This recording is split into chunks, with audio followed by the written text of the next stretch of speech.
Boa noite. Bom, resolvi fazer esse vídeo falando de alguns tópicos da matéria de direitos reais, que talvez esteja um pouco confusa para vocês também, assim como para mim.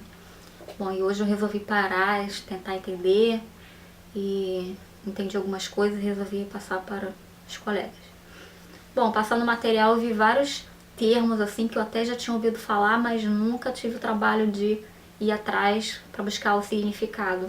Como, por exemplo, quirografário, fiduciária, pignoratício, palavras bem esquisitas, né? Bom, vou começar falando para vocês do que seria quirografário. Vocês têm noção? A gente até ouve falar em direito empresarial, né, mas sem profundidade nenhuma. E nada mais é do que diz respeito ao credor que não tem não tem a garantia real de um bem do devedor. Ele só tem direito executável sobre títulos, como notas promissórias, cheques. Ao contrário, quem tem garantia real sobre determinado bem, por exemplo, no processo de falência, tem direito de preferência, inclusive preferência sobre direitos trabalhistas e sobre o fisco. Então, o quirografário não tem essa preferência, não tem, porque não gravou nenhum bem do devedor. Bom, o termo fiduciária diz respeito a um contrato em que se utilizou como garantia real um bem de terceiros e não do próprio devedor.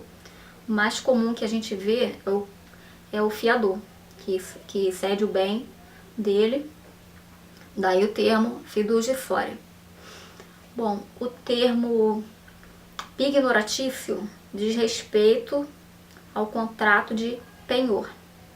Por exemplo, você está precisando de dinheiro e vai na Caixa Econômica, pega dinheiro emprestado e como garantia deixa lá uma joia sua na posse do banco. Então, o banco será o credor pignoratício. Você só terá direito a reaver a sua joia caso quite integralmente a sua dívida. E lembrando que penhor não se confunde com penhora.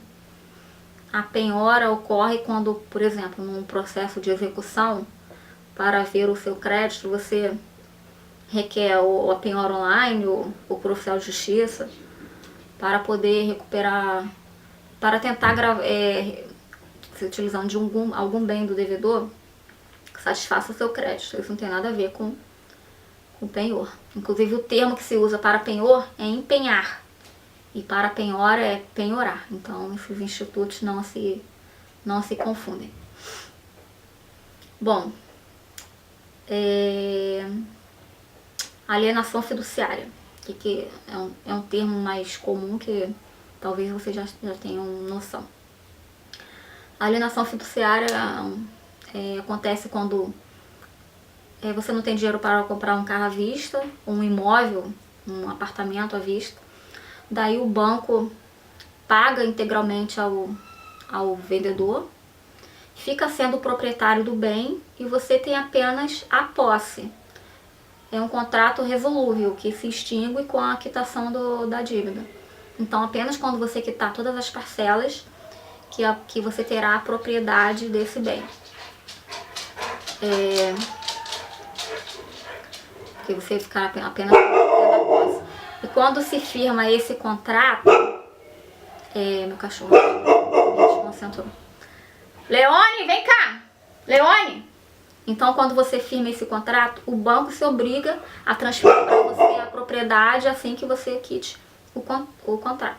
Ao contrário, se você deixa de pagar prestações, o banco vai ingressar com uma ação na justiça de busca e apreensão para recuperar a posse desse bem. Ele se obriga a vender o bem para terceiros e o dinheiro arrecadado vai ser usado para satisfazer o crédito dele, inclusive os valores referentes à cobrança.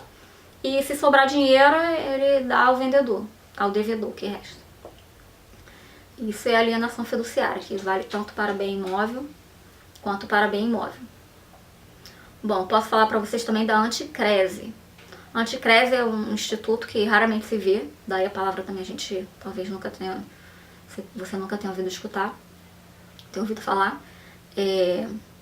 Ocorre quando o devedor não tem dinheiro para pagar a dívida, daí cede um bem imóvel para que o credor aufira renda, como por exemplo o aluguel, e o valor desse aluguel ele vai usar para compensar a dívida do devedor. Bom, é isso. Servidão. Servidão também é provável que caia na prova. Ocorre quando, por exemplo, um prédio do lado do outro e um prédio não tem acesso a determinada avenida, a não ser que passa por dentro do outro prédio, daí eles podem usar o Instituto da Servidão, que é gravar o imóvel serviente, tem que fazer isso, tem que gravar o imóvel no registro no RGI, e traz uma utilidade ao imóvel dominante, que no caso é a passagem. E isso é o Instituto da Servidão, que também não se confunde com aquela servidão que a gente estudou em Direito Administrativo. Bom, que eu me lembro é isso, e qualquer coisa eu faça mais vídeos aí para tentar clarear um pouquinho a mente de vocês nessa matéria. Beijo, boa noite.